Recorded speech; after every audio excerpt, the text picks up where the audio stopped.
starting to think about a new fabric collection, it really isn't linear at all. It sort of starts while I'm designing the previous collection in a lot of ways, because I know that whatever collection comes after has to be the exact opposite of what came before it. Or not so much the opposite, but has to sort of revolt against what came before it. Otherwise, things start looking too much the same and one thing melds into the next. And I really want people to be able to remember each individual line as if it was a person. So I have to build this whole personality around one fabric line. And hopefully by the end of it, you would think that all the different fabric lines and their personalities would be friends, but aren't necessarily the same person.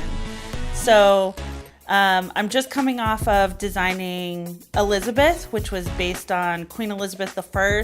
The thing I'm thinking about most when looking at Elizabeth and thinking about the line that'll come after it, really sort of working against whatever this line represented. So this had a lot of floral, a lot of flowery elements in it, which actually isn't something I do a lot.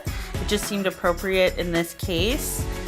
And this one was all centered around the head of Elizabeth. So the main portrait of Elizabeth, there was one really strong focal piece and then everything else supported it.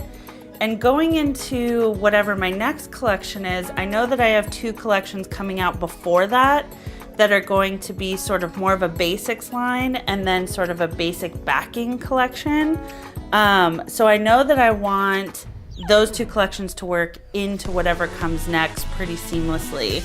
This is the first time I'll be designing a collection knowing that it has to work with something else that's already going to exist. So that's a new thing for me. It doesn't have to be sort of a capsule all on its own. It is going to have to exist with a couple of other fabric collections that will be out at the same time.